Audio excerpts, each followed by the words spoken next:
President Bola Tinubu has now assigned portfolios to ministers designate that will be sworn in on Monday next week. The Senate confirmed only 45 of the president's nominees out of a list of 48 names sent for screening. These ministers designate now know their job descriptions as President Bola Tinubu gets set to inaugurate the Federal Executive Council. President Bola Tinubu have assigned portfolios to ministers designate that will be sworn in on Monday, 21st of August. The Senate confirmed only 45 of the president's nominees out of a list of 48 names sent for screening. These ministers designate already know their job descriptions as President Bola Tinubu gets set to inaugurate the Federal Executive Council. In the list, there was no portfolio for the Ministry of Niger Delta, which technically suggests that the ministry may have been scrapped by the president. Some ministries were also unbundled and new ministries created. The Ministry of Finance was separated from the Ministry of Budget and National Planning, and the new Ministry of Marine and Blue Economy was carved out of the Ministry of Transport. What used to be Ministry of Mines and Steel was split in two and is now Ministry of Solid Minerals Development and Ministry of Steel Development. The former governor of Rivers State, Nyesom Wike, will be the first person from the south-south region of the country to be given a portfolio as Minister of the FCT. President Tinubu also assigned Wale Edun as the Minister of Finance and Coordinating Minister of the Economy. A portfolio of the Coordinating Minister of Health and Social Welfare was given to Ali Pate. There was also no portfolio for the Senior Minister of Petroleum Resources, which suggests that the President will oversee the ministry that has also been split with the Ministry of Gas Resources. The portfolio of Ministry of Environment and Ecological Management was not assigned, but reserved for Kaduna State, when a replacement will be made for Nasir El-Rufai after the Senate refused to confirm his nomination. Femi Akonde, TVC News, Abuja. And there you have it, some of the ministers designate and their portfolios. We have joining us via Zoom a columnist and essayist, Sam Omasheye. Sam, good morning. It's good to have you on the show today. Yeah, thank you very much, Veronica, and good morning, Sam. Michael Koche. Yes. How are you? Really nice. It's good. We're fine. Right. Let me begin with you, Super Sam. How strategic was the president with this designation of portfolios? We've been getting reactions across the board from Nigerians reacting. And I wonder what your impression of what the president did is. I think that what the president did was, one, to reassign and reinvigorate some ministries. And then he also made sure that there was a sense of balancing across the geopolitical regions in the country. And so you have it that for the first time since Okonjo-Iweala in the Southeast, you have a major minister, with David Umahi in charge of works. You have in the Northeast, you have quite interesting people there like Pate, and you have in the Southwest person like Wale Edun, who is now Minister of Finance and Coordinating Minister of the Economy, just like Okonjo-Iweala was. So there was a sense of spreading it across the different geopolitical regions while also redefining the positions by splitting them. Redefine them by splitting them, like petroleum is not just about oil, but it also is about gas. So it's a splitting or split. Then they were redefined, like Wale Edun, as I said, that was is a throwback to that of Okonjo-Iweala. Then you have like Ministry of Aviation under Festus Keyamo, but now comes with aerospace development. I want to know what that means. You know, so some of these things, some of the names are really interesting. Then there was also some level of surprise. The Ministry of Information. Many people expected it to go to Dele Alake, who was the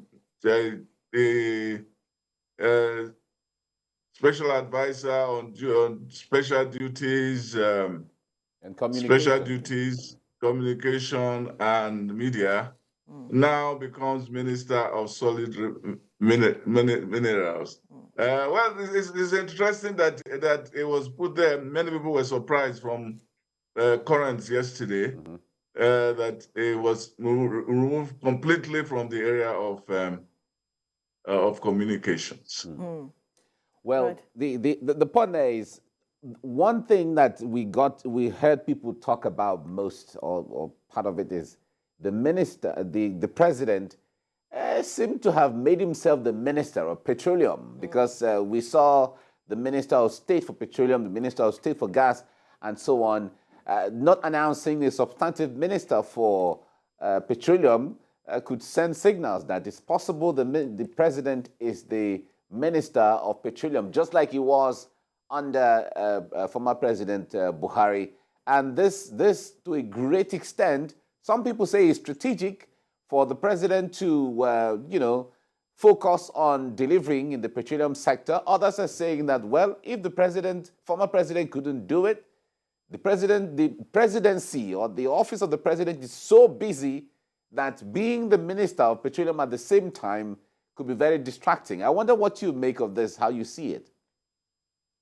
Well, it is one of the inheritances, if you like, from the Buhari time. And I think that you will have to tell me whether I'm too busy for me to take a particular job. You cannot tell me how busy I am or how busy I should be.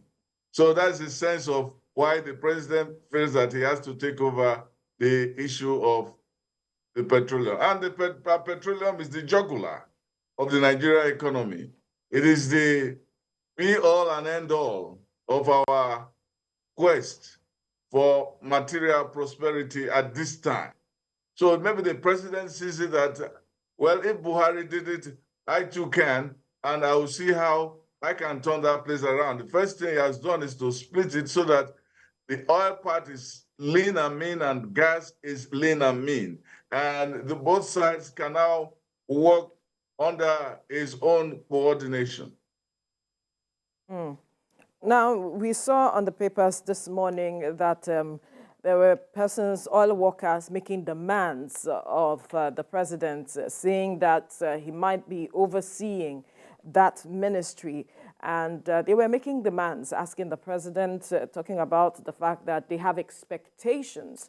And I am wondering how you see the president handling this matter of the ministry of this petroleum ministry specifically, because there's a lot going on there, and Nigerians are looking forward to some strategic changes being made that can deliver some benefits to Nigerians. Well, you know that the issue of oil is part of the strategy of this government, the removal of subsidy. And it is also an intricate part of his offering as a candidate and also in the early days of his presidency. So the whole idea of him taking charge is also to show that although I'm a man of figures, I am an economist, I am an accountant, and so on and so forth, the biggest material on my ledger is oil and it is gas. So I want to make sure that the finances of the country, so much as it is under my purview, I want to make sure that the real product or products that we are going to handle are going to be under my radar 24 hours of the time. That might be his own concept of trying to inherit that position from President Buhari. It is going to be something that he has to do very well. But he has a Minister of State. A Minister of State will serve as his own minister. The point is that oil is his favorite baby. My favorite son, Isaac. That's it. So he wants to make sure that that is really done the way he wants it. Huh? So if there's anything that he wants to take, he wants to sacrifice, they say, my favorite son, Isaac, that is oil. And he himself will say, okay, if they want to take the oil to the guillotine, I want to say, no, there's a ram at the corner. You see why we miss Sam so much.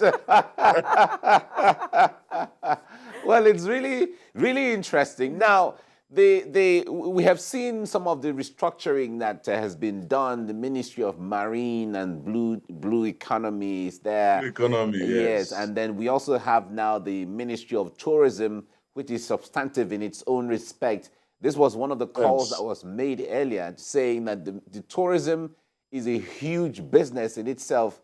And the president seeing it in that regard now goes a long way to boosting that area. I wonder what you make of some of these restructurings generally. A lot of people feel that this is the time that Nigeria is about to take off in its own glory. It's a very interesting thing that he did that, because we have 45, as it were, ministries. And when the list came out that, we have 45 ministries, a lot of people were saying, this is too much. Now we see now that he has brought creativity into plenty, so that he can get plenty out of creativity. That is the whole idea. Now, with tourism standing alone, for instance, you will need security. Before Nigeria can thrive as a tourist haven, you will have security. If you want to go to Bauchi Game Reserve, you have to be sure that you will go there. And other than the fact that you don't want the lions to eat you up, you don't want the human lions to eat you before you get there. So that is part of it. But the reserves of finance that we have in what do you call it, tourism, is immense. It's not tapped. So if you want to make sure that the area of tourism is fully realized, its potential is fully realized, then you dedicate some energies to it, some dynamic, to make sure that it works. We have them all over the country, tourist haven, all over the country. But we need other things to make them work. So that is part of the whole concept of redesigning and rejigging our security architecture, as he has said, with the new bad guys there and the new template that they say they are working on to make sure that Nigeria is a safer place. And if we have it safe, we have so many things. In Lagos alone, the potential is both historical and visual, that we can take advantage of the aesthetic of the water, of the sea, of the beaches, and so on. They are so untapped. It's not just to go there and hear the waves roar, but what do you do beside the waves? Do you snore before the waves? Are there things that you can see? Can you clean the waters so that you can put your leg there and not see any mami water take you away?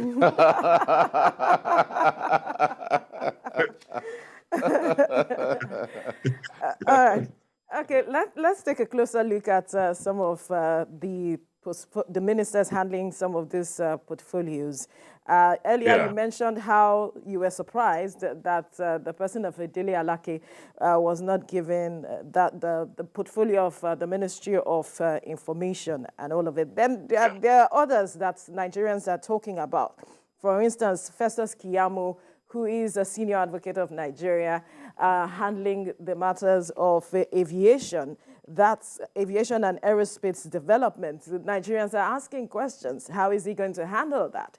And he's one person that Nigerians have pointed out with regards to what he is going to do with regards to that ministry. I wonder what you are foreseeing with that. And then there's also the Wike factor coming to play, where he is he's the Minister of the Federal Capital Territory, Ministers Designate of the Federal Capital Territory. Nigerians are also speaking about that as well.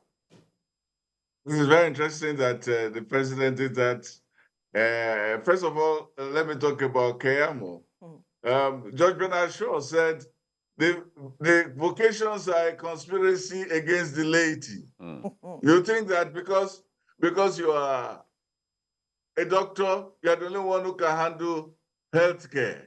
You think that because you are a general, you are the only one who can do concepts or conceptualize going to war. The French minister Talleyrand once said, no, Clemenceau, he once said, war is too important a matter to be left in the hands of general.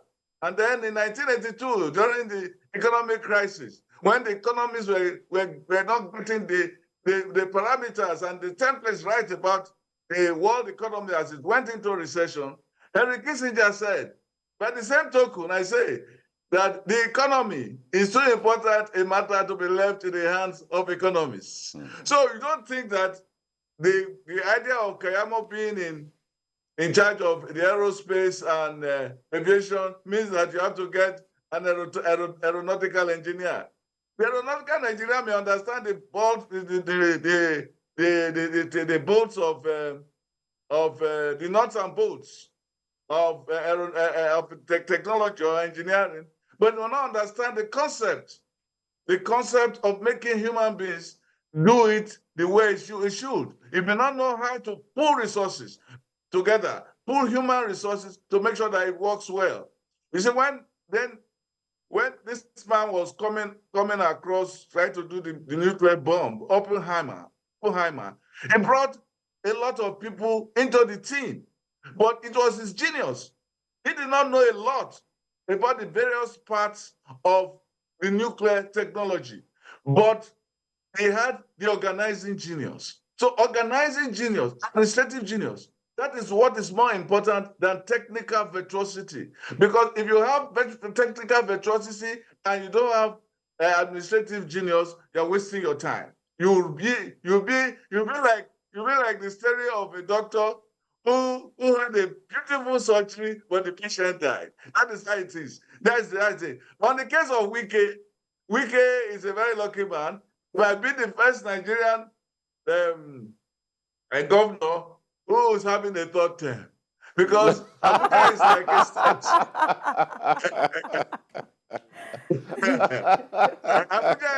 Abuja is like a state.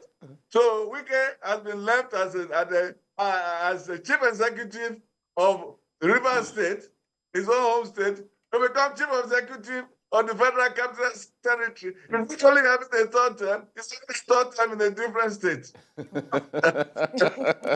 So, well, the point is that Wike has been known to have put himself well as a governor, and I think he's also been paid back for the role he played during the elections.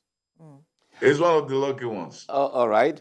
There is also the talk of regarding staying with Wike.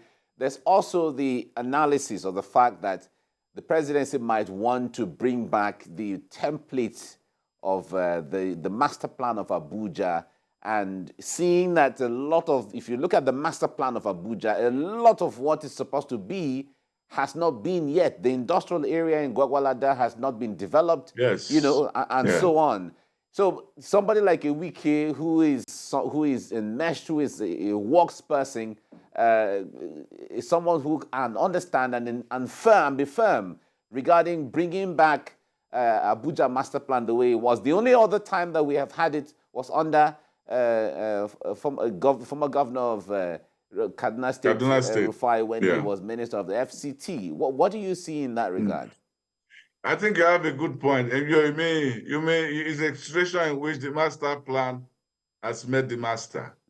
That's the situation. Because Asiwaju himself was known for master plan in Lagos. You know, we had master plans for different parts. Master plan for Ikeja, master plan for Lekki, master plan for CBD, and things like that. So if the master plan gets underway, that is something that is going to be interesting for a man who is as restless as Nyesom Wike. So we have a lot of work to do. And he's coming to inherit the position from somebody who was coy and impecunious. The former FCT minister was almost non-existent. He was even afraid to touch a wheelbarrow because he didn't want to move. He didn't want to shake the state. He didn't want to even dare to develop. So the past 7 years has been one of complete paralysis. So I think that, as they say, comedy man, comedy hour, or comedy hour, comedy man. And Wike, I think, will be able to, with encouragement from the president, do a lot of work in trying to make Abuja not just be a city of politicians and bureaucrats, but also of industrial development. You know, Abuja is still a hidden city. I'm borrowing this from the novelist Italo Calvino, who wrote a novel called Hidden City, or one Q89 by Haruki Murakawa, about a city that has another dimension, that the people who are there, they don't see it. They don't see it. But when you go through a particular route, and you just go into another dimension, you see a different city in which the people who live there are not aware of. So Abuja is, as it were, a hidden city, which we hope that Wike will be able to unveil to us. Right. Now, there has been some commendation with some of the portfolios given to some of the ministers designate. And for instance, we have the Coordinating Minister of Health and Social Welfare, Ministry of Health, Ali Pati, that has been commended by some Nigerians. And there's also that of the Minister of Education, Tahir Maman, as well as the Minister for Communication, talking about communication, rest, and innovation, talking about Bosun Tijani. I'm trying to get that correct. Yeah. Right. So how should these persons hit the ground running, knowing that these are critical ministries that Nigerians are waiting to get the dividends of democracy from? In the case of Ali Pati, remember that he had to turn down a job in order to fulfill the president's wish that he joined the cabinet. It reminds me of the case of Olukoye Ransom Kuti, who was supposed to head the World Health Organization during the time of Ibrahim Babangida. And Babangida says, no, don't pick it. I want you to be my health minister. It looks like history is repeating itself in this case. Another one is, okay. It seems we had a freeze earlier. Yes, the network challenge. Yeah, exactly. Well, another one people are talking about is Betta Edu, who, from Cross River State, who was all over the place with the president through the campaigns, and the way he was able to coordinate and mobilize women. You know, there was the natural thinking that she was going to be Minister for Women Affairs. But here she is, Minister of Humanitarian Development, you know, and poverty alleviation and all of that. That's another thing that a lot of people are talking about. Okay, I hear Sam is back. Sam, you had a line of thought. If you could just wrap that up quickly before the network challenge. Okay, yes, I was saying that I don't know when I was called. We were talking about Ali Pati, that he had to turn down a job. Yes, Ali Pati had to turn down a job in Europe in order to answer the president's prayers to become Minister of Health. And it's a throwback to time of IBB when Olukoye Ransom Kuti was offered the job of heading the World Health Organization, and the IBB said, "Well, you have a home call here, so why don't you come home and be my Minister of Health?" So this is kind of the thing that is going on. In the case of the Minister of Communication, Bosun Tijani will have to engage Nigeria with the new things going on in the world. People have been hearing of AI, what they call it, artificial intelligence. How are we going to move into that? Because it's believed that it's going to be the rave of the future. The other thing is also quantum computer or quantum technology, which itself would take us away from what we have now, which is like what do you call it? Which is like ones and zeros, which is what we have now, which is called algorithms that we use now in this day. So we are going to the third wave. That third wave is going to be quantum computers or quantum technology, in which we use waves. In other words, the technology is going to now use what they call it, the power of nature, rather than that of algorithms. That's digital. So we're going to move from digital to quantum, because that's going to be the third level of technological improvements since the coming of time. No beginning. The first one was analog. Analog is the one, you hold your phone and you start ringing it, pa. It takes forever before you get there. So we have moved from analog to digital. We're going to quantums, but AI is an extension of digital technology. AI has been with us for a while, but not at this expanded and complicated stage that we are going, where people say that there is a downside to it, that I can be talking to you now, I may not be me. It might be somebody else like me, and then you can go and tell your father that, that you are coming, and then he opens the door and is waiting for you, and actually you have not even told your father you are coming. You didn't even call him, and he thinks that you are coming. That kind of thing. So that is the nature of technology. So the Minister of Communication must understand that we are in a disruptive and groundbreaking time in our world. So Nigeria has to now pitch into that part of the West in America. They are thinking about how to now move the economy and the country up, because all of these have implications for prosperity. All right, Sam, it seems we have to leave this conversation here now. We have run out of time, but it's been an interesting conversation with you this morning on the Ministers Designate and their portfolios.